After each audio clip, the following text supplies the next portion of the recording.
I shared my whole heart with him. And then he asked me if I wanted to travel with him on a private jet. I was like, shit. He took me to a 5-star hotel. He said, We had a special connection. It felt like stepping into a movie. And then in the middle of the night... Baseado em fatos reais, o golpista do Tinder retrata a vida de um estelionatário que engana e conquista mulheres por meio desse aplicativo de relacionamento. O seriado soou como um alerta para Desirê. Foi quando ela decidiu criar uma campanha, em junho desse ano, para ajudar vítimas desse tipo de golpe aqui no Brasil. O projeto sem fins lucrativos Era Golpe Não Amor funciona através do nosso hub www.eragolpenãoamor.com.br. Através do nosso site, as vítimas têm acesso à terapia gratuita em que elas preenchem um formulário, elas têm acesso ao conteúdo jurídico, elas têm acesso à nossa pesquisa completa, em que mostram os dados inéditos de golpes financeiros que são muito mais comuns do que elas imaginam em relacionamentos amorosos, e também ao conteúdo educacional financeiro, em que a gente explica como criar uma campanha eficiente para arrecadar fundos para minimizar assim suas perdas financeiras. Dados do Instituto de Pesquisa IBU, parceiro do projeto Era Golpe Não Amor, mostram que 4 em cada 10 mulheres brasileiras já foram impactadas por golpes em aplicativos de namoro. 53% afirmam que o golpista já pediu dinheiro emprestado. 12% já perderam mais de R$5.000.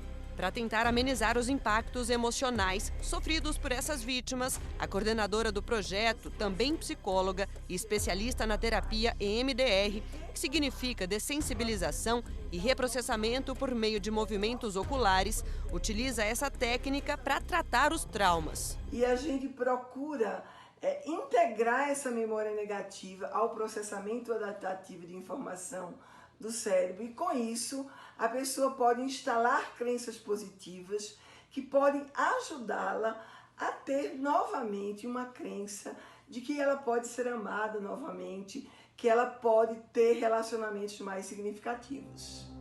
Esse advogado explica que o estelionato sentimental é caracterizado por uma pessoa que se aproxima da outra com o intuito de obter vantagens ilícitas, seja no mundo físico ou digital. O autor do golpe pode ser condenado por estelionato e a pena prevista é de 1 a 5 anos de prisão.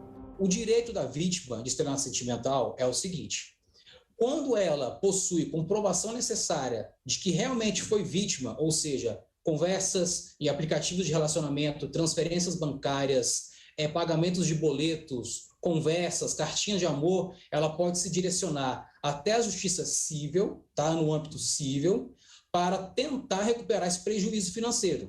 O problema é que ainda não há a tipificação de estelionato sentimental, ou seja, não existe uma lei específica sobre o assunto. O que se tem é o artigo 171 do Código Penal. No entanto, existe um projeto de lei, tá, o 6.444 de 2019, que tem a intenção de colocar expressamente a palavra estelionato sentimental, porque tem muitas vítimas que vão até a delegacia de polícia e são atendidas da seguinte forma: olha, isso você só vai resolver no âmbito civil, no criminal não existe tipificação expressa. Se aproveitar da confiança estabelecida dentro de um relacionamento amoroso para aplicar golpes pode parecer cruel, mas acontece mais do que a gente imagina e é preciso estar atento a alguns sinais.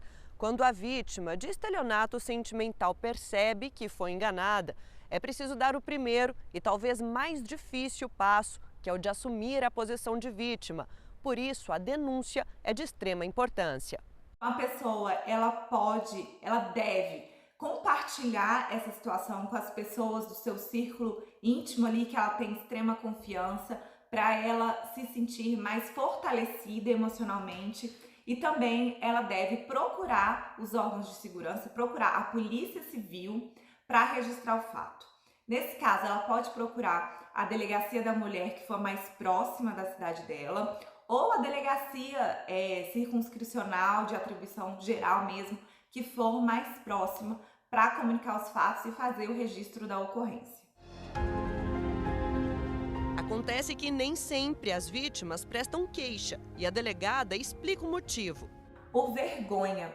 A pessoa acredita que estava ali numa relação íntima de namoro e aí depois, quando ela percebe que na verdade aquilo tudo ali foi uma fraude, ela se sente culpada, muito envergonhada pelo que aconteceu. Então muitas vezes elas não têm coragem de contar, nem mesmo para os seus familiares, para as pessoas íntimas ali do seu círculo social e às vezes até nem mesmo para a polícia a pessoa tem coragem de falar, de denunciar, de pedir socorro, ou até mesmo porque elas não sabem que isso é um crime. A pessoa foi vítima, na verdade, de um crime de estelionato, de um golpe mesmo. E aí, às vezes, quando, pelo contexto da história, né, a pessoa acha que estava no namoro e que, enfim, a pessoa não se sente confortável, ou não se percebe, acha que, na verdade, aquilo ali não foi uma situação criminosa e às vezes deixam de denunciar. Acostumada a lidar com crimes dessa natureza, Karina também dá algumas dicas do que deve ser feito para evitar esse tipo de golpe. Nunca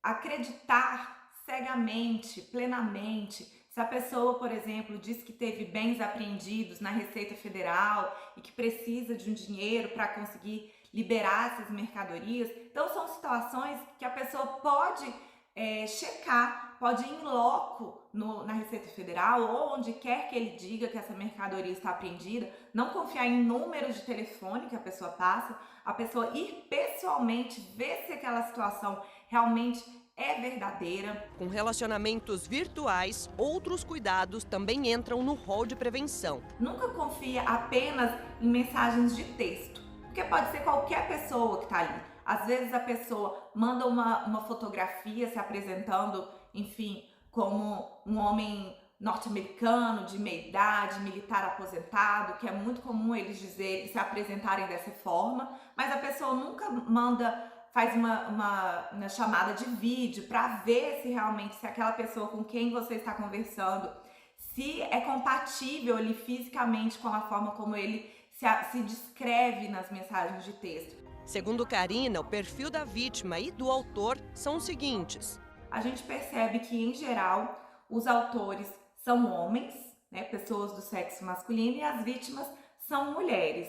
Geralmente, essas pessoas, esses homens, eles procuram vítimas já com um perfil determinado, mulheres que demonstram, que aparentam estar numa situação de fragilidade emocional, seja porque estão passando por um momento de depressão e por isso estão fragilizadas emocionalmente, ou porque estão saindo de um outro relacionamento e por isso também estão ali numa relação de fragilidade emocional, ou então mulheres de meia idade que devido a questões sociais ali, a pessoa está num momento de carência e vulnerabilidade emocional. Então os autores geralmente já escolhem previamente, já selecionam esse perfil de mulheres para serem vítimas desse tipo de crime. E no próximo bloco eu volto para mostrar que no mundo digital os golpes são reinventados a cada dia, mas é possível se proteger e eu te conto tudo isso já já.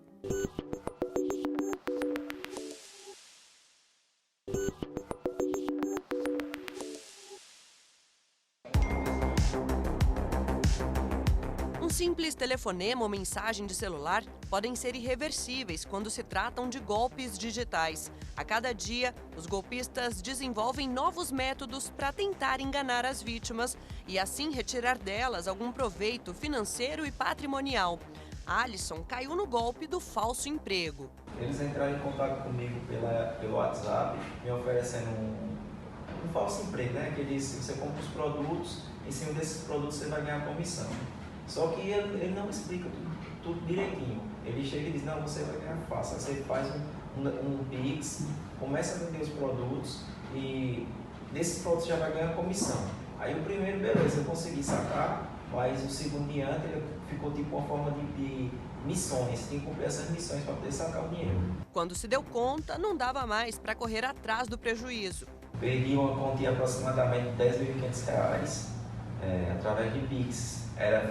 Eles pediam Pix de 800, de 500, 1.000, 1.500 e a cada vez ia aumentando. e meu dinheiro estava ficando preso lá no site. Esse advogado, especialista em direito digital, afirma que estamos vivendo uma migração do crime do mundo real para o virtual. Você tem que verificar se aquela empresa existe, se aquela proposta ela é verídica. Isso acontece muito. As pessoas realmente, até mesmo, elas são levadas a erro por propostas que acontecem, propostas mágicas, né? Como se fosse o antigo, sabe aquele antigo golpe do bilhete premiado? Realmente ele vai se adaptando, ele vai se reformulando e as pessoas têm que tomar cuidado, porque não existe fórmula mágica para o sucesso, não existe fórmula mágica para a pessoa enriquecer na internet, é necessário muito trabalho. O que existe é muito golpe. Se a pessoa não tomar cuidado, ela vai ser somente vítima de muitos golpes, vai sofrer uma frustração em dois mundos, o mundo real e o mundo virtual. O golpe que a Viviane caiu foi o do falso perfil. Recebeu uma mensagem por uma rede social para participar de um sorteio e concorrer a um final de semana em uma pousada. Na minha viagem de férias em 2021, no meu segundo dia de viagem, essas pessoas me mandaram mensagem novamente. Eu, desatenta na hora do passeio, olhei o telefone, eles pediram, só falta para terminar o seu cadastro, a mensagem. Distraidamente, olhei o telefone, passei o código para eles, sendo que o código era o código do meu WhatsApp. Na mesma hora, meu WhatsApp foi derrubado e eu não consegui acessar e não estava entendendo por quê. Pensei que estava sem sinal. Foi quando os criminosos começaram a pedir dinheiro para os contatos da agenda dela. Uma vizinha minha, que estava aqui no Rio de Janeiro, eu estava em Alagoas, ela, infelizmente, pensou que era eu mesma. Ela tinha comentado no meu status, tinha falado comigo mais cedo, comentando as minhas fotos no WhatsApp, e ela pensou que eu poderia estar com algum problema lá e fez a transferência de R$ 1.250, sendo que quando ela foi ver, não era eu, eram os golpistas. E é preciso estar alerta, porque a quantidade de golpes na praça vem crescendo de um tempo para cá. O radar Febraban de junho de 2022, ele mostra que em relação ao último levantamento realizado em dezembro, né, na série levada a efeito com essa marca, o radar Febraban, aumentou muito, aumentou 9 pontos percentuais, né, o número percentual de brasileiros que foram vítimas de golpes ou tentativas de golpes em um semestre. E quem são as principais vítimas desses golpes ou dessas tentativas? São principalmente pessoas do sexo masculino, pessoas de renda mais alta e também pessoas de faixa etária mais avançada. Apesar da idade, Dona Sônia não se deixou enganar pelos golpistas. A tentativa de golpe aconteceu em junho deste ano. Dona Sônia estava aqui nesta sala assistindo televisão quando recebeu uma mensagem pelo WhatsApp de um número desconhecido, mas com a foto da filha, perguntando se ela estava em casa. Acontece que a forma como essa pergunta foi feita fez com que ela desconfiasse. O tipo de mensagem que estava no celular não era usual da minha filha mandar para mim. Estava muito seco. E eu desconfiei. Falei, essa não foi a Luciana que mandou. Aí eu liguei para ela e ela na mesma hora confirmou. Não, mamãe, não fui eu que mandei. E aí ela já acionou o resto da família e tudo. Então eu acho que conosco ele não teve sucesso. Eu comecei a já divulgar, né? Fiz um postzinho já para poder disparar tanto para grupos de WhatsApp quanto para as redes sociais, né? Para as pessoas tomarem conhecimento de que não era eu, que estavam usando a minha fotografia, mas de um número que não era o meu e que não era eu. Então, para todo mundo ficar alerta para não cair nesse golpe. Luciana é grudada na mãe. A servidora pública, que também é artista plástica, tem um ateliê na casa da Dona Sônia. As duas estão sempre juntas e tiraram de letra a experiência ruim que tiveram. A partir daí eu fiquei ligada, qualquer coisinha eu já desconfio. Ela foi bem perspicaz, graças a Deus, né? Mas é um tipo de assunto que a gente sempre aborda também nos grupos, né? Nos grupos de família, a gente sempre manda para, quando a gente recebe um alerta de algum golpe diferente que está acontecendo, a gente já mostra para todo mundo, para as pessoas ficarem cientes, né? Então, graças a Deus, ela tem ficado bem alerta para isso, bem ligada. Numa tentativa de alertar a população, esse escrivão da Polícia Civil da Paraíba começou a compartilhar informação para combater esse tipo de crime. Eu comecei a fazer pequenos vídeos orientando, dando dicas. Usei inicialmente o meu perfil no Instagram, posteriormente um perfil no YouTube. E aí eu vou criando vídeos curtos, alguns mais longos, orientando a população para que ela, tendo conhecimento daquela informação, ela não caia, ela não seja vítima para os estelionatários. A vítima de estelionato, seja ela da compra falsa no LX, seja ela do pedido de empréstimo através do WhatsApp, ela, a vítima, transfere o dinheiro para uma determinada pessoa, João, por exemplo, do banco X, mas o titular da conta bancária não tem conhecimento que tem essa conta no referido banco e não sabe que recebeu tais valores. E quando a investigação apontar João como possível autor do crime, ele sequer sabe informar alguma coisa, justamente porque os golpistas abriram a conta em nome dele sem seu conhecimento. E não saia daí, porque no próximo bloco o repórter Leonardo Ferreira vai mostrar outros tipos de golpes que estão rolando por aí. É já já.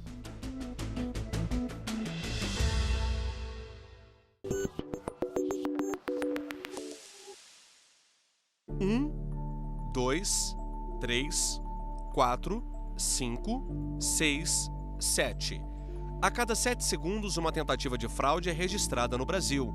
O levantamento é da Serasa Experian, empresa que atua em pesquisas sobre negócios e relações de consumo no país. A maior parte dos golpes é pela internet, como mostramos nos blocos anteriores. Mas quando o assunto é calote, há vários tipos, como o do falso delivery, onde o entregador é, na verdade, um criminoso. Existem duas possibilidades. Ou ele adultera a maquininha de uma forma que o cliente olha o valor, vê o valor efetivo da compra, tá? Mas passa o cartão e o valor, ele na verdade que foi passado é muito maior do que o valor da compra. Ou uma outra forma que eles fazem é, eles adulteram a maquininha, quebram a maquininha e aí aparece só o finalzinho assim do valor, sabe? Carlos foi uma das vítimas. Pelo aplicativo de entrega, ele fez uma compra de R$ 66. O pedido chegou e na hora de passar o cartão, a mensagem "pagamento não autorizado". Foram 4 tentativas. Aí ele falou pra mim, olha, eu vou voltar pra loja e vou falar pra menina entrar em contato com você de novo. Ah, beleza, eu fiz assim, vou fazer até um Pix, eu falo pra ela que eu faço um Pix pra ela. E ele foi embora. Quando eu entrei no escritório, que eu tinha deixado meu celular na mesa, é que eu vi que havia uma mensagem da segunda passagem do primeiro cartão, de um valor de R$ 3.999,99, se era eu. Aí que eu percebi que eu havia caído num golpe. Carlos ficou desesperado e na mesma hora comunicou o banco na tentativa de cancelar a operação e o aplicativo de delivery de alimentos e bebidas.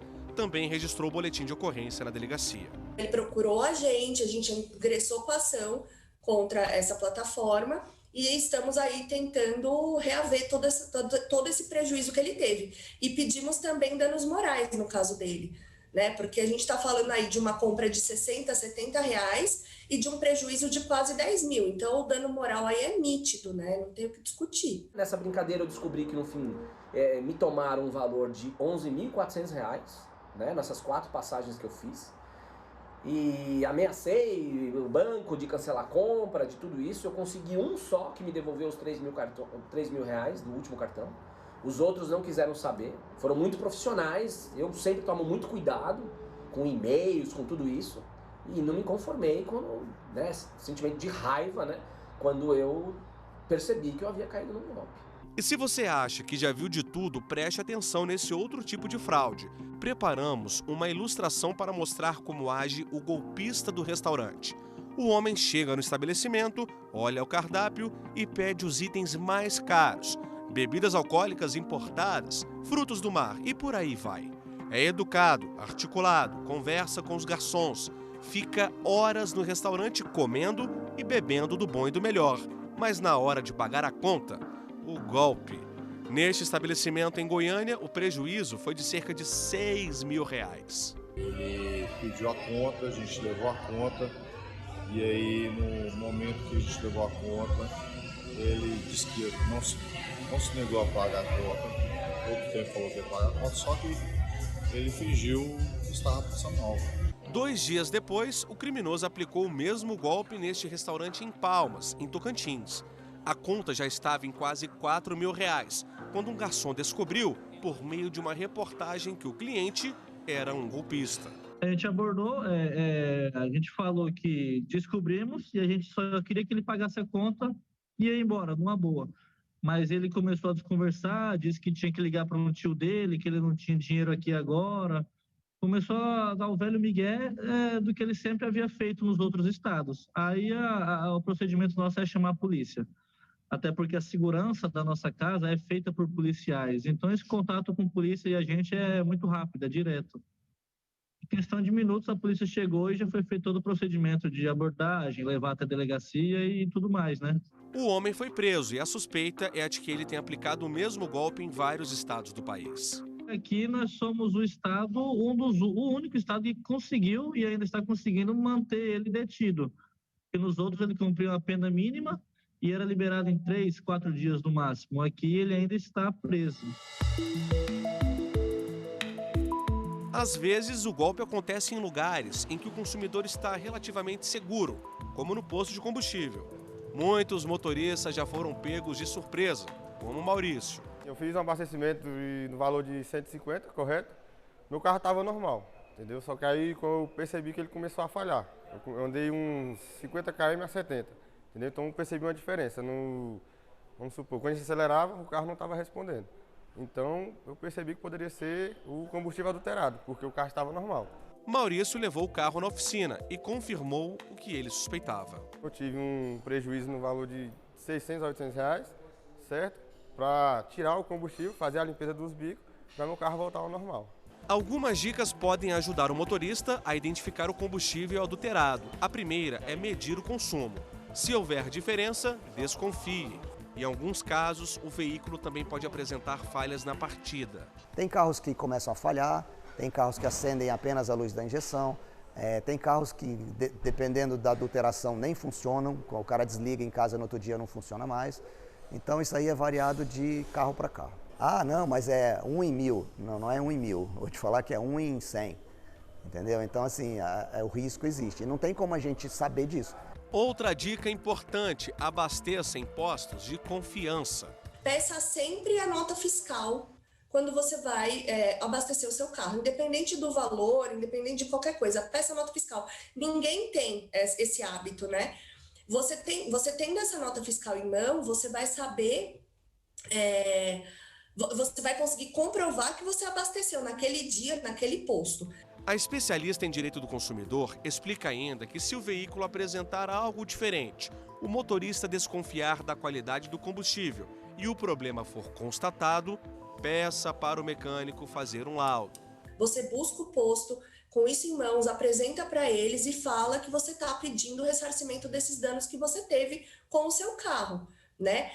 Claro que na maioria das vezes, 95% das vezes, os postos não ressarcem amigavelmente isso, né?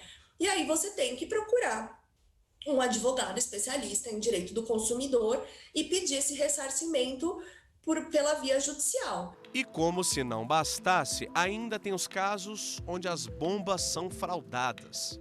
Então a bomba vai dizer que você colocou 20 litros, quando na realidade só entrou 18. Porque o próprio sistema eletrônico da bomba faz com que o consumidor seja lesado. Então essa é a fraude volumétrica, também chamada de bomba fraudada. E para quem já foi vítima, ficam o aprendizado e o sentimento de revolta. Uma lição de aprendizado e ficar atento. Não abastecer em qualquer posto de combustível, procurar os postos melhores de Brasília, correto, e botar pelo menos aditivada, né? Não confiar muito em gasolina comum. Você paga no combustível caro e o combustível ainda vem adulterado, então a gente fica com o pé atrás, né?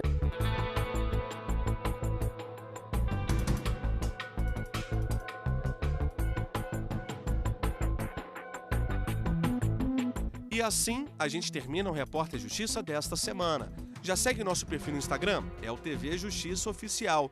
No YouTube, o canal é o mesmo. Se quiser entrar em contato com a nossa produção, o e-mail é o reporterjustiça@stf.jus.br. Até a próxima!